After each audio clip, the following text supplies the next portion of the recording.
नमस्कार, आप देख रहे हैं कैपिटल टीवी बिहार और मैं हूं आपके साथ दिव्या सिंह। राजस्थान, मध्य प्रदेश और छत्तीसगढ़ के विधानसभा चुनाव में भारतीय जनता पार्टी ने प्रचंड जीत हासिल की है। बीजेपी ने कांग्रेस से राजस्थान और छत्तीसगढ़ को छीन लिया है, जबकि मध्य प्रदेश की सत्ता में फिर से वापसी की है। वहीं विधानसभा चुनाव में भाजपा की ऐतिहासिक जीत ने बिहार की सियासत को उलट पुलट कर रख दिया है।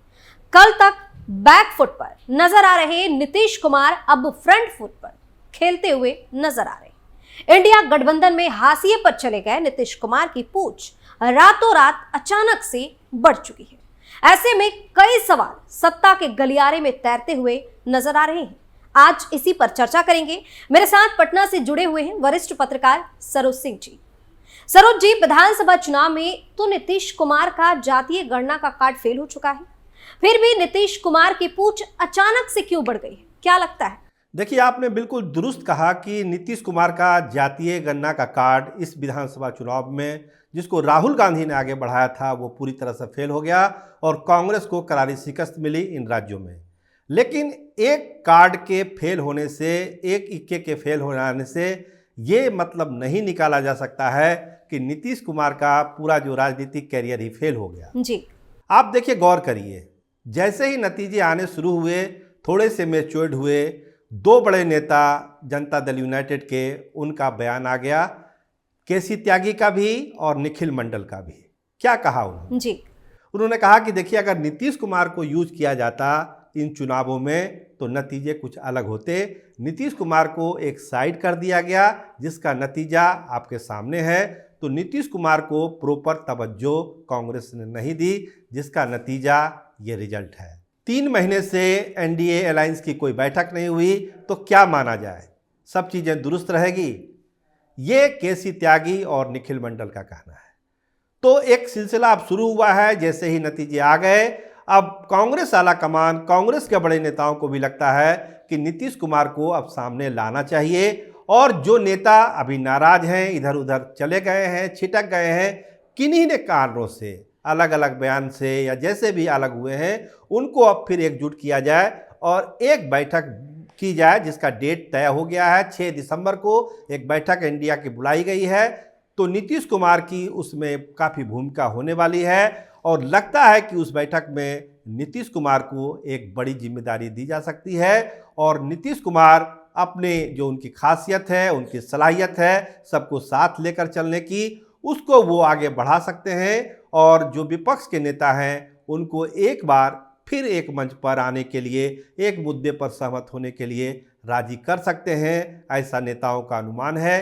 क्या होगा नहीं होगा ये तो 6 के बैठक में पता चलेगा, लेकिन फिलहाल नीतीश कुमार का सेंसेक्स तो ऊपर चला ही गया है। जी सरोज जी, लोकसभा सीटों के बंटवारे पर जिस तरह से लालू यादव अपनी शर्त नीतीश पर थोप रहे थे, वो सारी शर्तें अचानक से गायब हो जाती हैं। बताया जा रहा है कि बंटवारा अब बराबरी में होना है। तो आखिर यह सब हुआ कैसे और ऐसा क्यों हो रहा है? किस बात का डर आरजेडी सुप्रीमो को फिर से सताने लगा है? देखिए, बड़ी मजेदार बात हुई है। लालू प्रसाद और उनकी टीम जो अब तक लगी हुई थी कि जो सीटों का बंटवारा हम बिहार में करेंगे वो करेंगे विधायकों की संख्या के आधार पर, ना कि हम बराबरी में बंटवारा कर लेंगे और कुछ सीटें अपने सहयोगी दलों को देंगे। देखिए, राजद अपने तरफ से गुप्त सर्वे भी करा रहा है, फीडबैक भी ले रहा है, नेताओं से बात भी हो रही है। तो लालू प्रसाद और उनकी टीम अभी तक जिस लाइन पे चल रही थी वो यह लाइन यही थी कि जो विधायकों की जिसकी जितनी संख्या है उस आधार पर सीटों का बंटवारा हम बिहार में कर दें जी। लेकिन जो नई परिस्थिति पैदा हुई है, जो नए सियासी हालात पैदा हुए हैं, उसमें अब लालू प्रसाद को ये लगने लगा है कि अगर नीतीश कुमार को हम लोग सही तरीके से यूज नहीं करेंगे या उनको नाराज कर देंगे या नीतीश कुमार किसी न किसी बहाने अगर हमसे अलग हो जाते हैं या पूरी तरह से सहयोग नहीं कर सकते हैं, तो चुनाव नतीजे फिर बिग जीरो की तरफ ही इशारा करेंगे।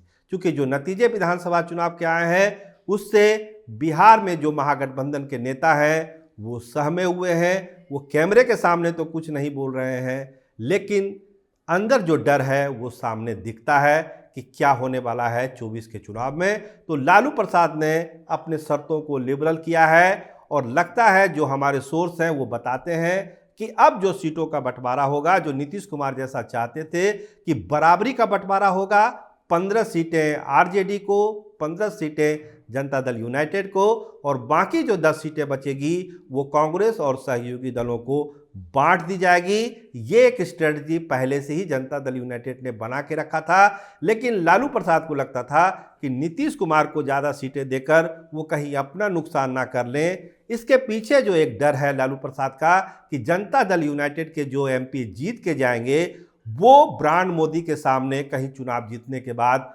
आत्मसमर्पण ना कर दें, मतलब कि वो पाला ना बदल दें, तो उनकी सारी मेहनत और सारा वोट उनका बर्बाद हो जाएगा।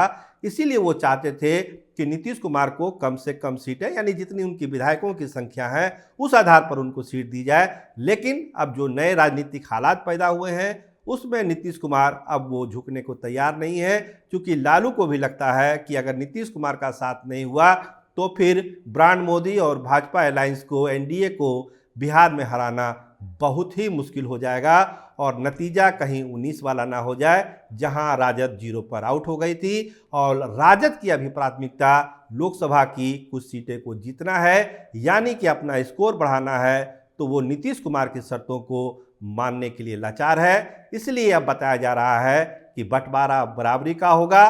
कांग्रेस की तो बोलती बंद है, क्योंकि कांग्रेस के लिए अब कोई शर्त या दबाव बनाने का कोई आधार बिहार में बचा ही नहीं है। जी, तो विधानसभा चुनाव में बीजेपी की बम्पर जीत ने विरोधियों में खलबली मचा दी है और बिहार के सियासत में भी काफी बदलाव नजर आने लगा है, क्योंकि अब अचानक से सीएम नीतीश कुमार की पूछ बढ़ गई है। इतना ही नहीं, लालू यादव भी अब नीतीश कुमार के सामने झुके हुए नजर आ रहे हैं। आप अपनी राय हमें कमेंट करके जरूर बताएं और देखते रहिए कैपिटल टीवी बिहार। नमस्कार।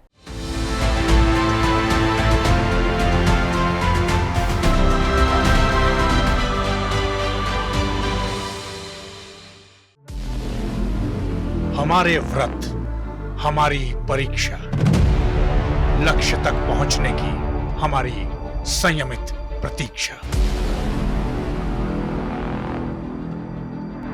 हमारे छठ से और हमारे हठ से पूरी दुनिया वाकिफ है।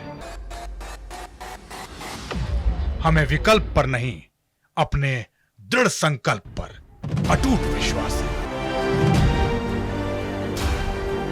क्योंकि हार हम मानेंगे नहीं और विपरीत परिस्थितियों पर प्रहार हम छोड़ेंगे नहीं, जब तक हमारी जीत सुनिश्चित नहीं हो जाती, क्योंकि हम बिहार से हैं।